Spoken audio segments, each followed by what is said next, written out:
So parents usually రోజు ఓపీలో మా పిల్లలు almost most of the nights leg pains అని కంప్లైంట్ చేస్తున్నారండి. అది నార్మలేనా? ఏమన్నా ప్రాబ్లమా? అని అడుగుతూ ఉంటారు పేరెంట్స్. సో అది ఏంటి అనని మనం తెలుసుకుందాము.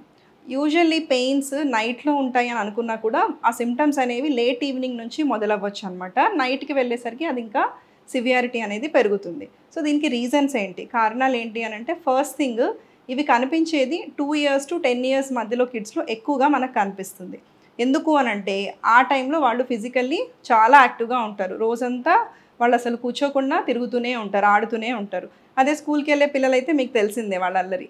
సో దానివల్ల మోస్ట్‌లీ ఆ ఎగ్జాషన్ వల్ల వాళ్ళకి పెయిన్ అనేది స్టార్ట్ అవుతుంది. అంటే ఫిజికల్ యాక్టివిటీ ఎక్కువయ్యి మజిల్ పెయిన్ స్టార్ట్ అవుతాయి.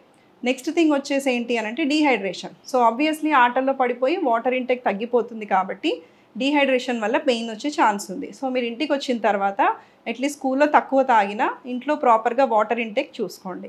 నెక్స్ట్ థింగ్ వచ్చేసి గ్రోయింగ్ పెయిన్స్ అంటాం.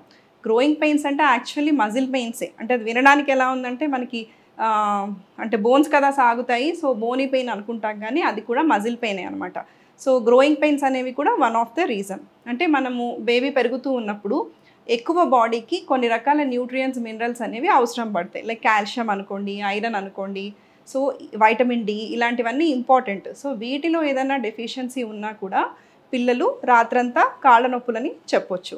సో మీరు ఈ సింప్టమ్స్ గమనించుకొని వీటిలో మీ పిల్లలకి సప్లిమెంటేషన్ ఏమన్నా అవసరమా? ఎలా అనేది మీ డాక్టర్‌ని అడిగి తెలుసుకోవచ్చు. సో ఎక్కువగా పెయిన్ అన్నప్పుడు మరి రాత్రిపూట ఏం చేయమంటారు కాళ్ళ నొప్పులు అనంటే ఫస్ట్ సింపుల్‌గా హాట్ ప్యాక్ అనేది మీరు అప్లై చేసుకోవచ్చు. దానివల్ల పెయిన్ అనేది తగ్గుతుంది. సెకండ్ థింగ్ లోకల్‌గా మనము పెయిన్‌కి అప్లై చేసే ఆయింట్మెంట్స్ అప్లై చేసుకొని కొంచెం లైట్‌గా మసాజ్ చేసినా కూడా పెయిన్స్ అనేవి తగ్గిపోతాయి. ఇంకా నొప్పన్నారనుకోండి, మీ ఇంట్లో ఫీవర్‌కి వాడే పారాసెటమాల్ సిరప్ ఉంటుంది కాబట్టి ఒక డోస్ ఆఫ్ పారాసెటమాల్ అనేది మీరు మీ పిల్లలకి ఇస్తే వాళ్ళు కంఫర్టబుల్‌గా పడుకుంటారు.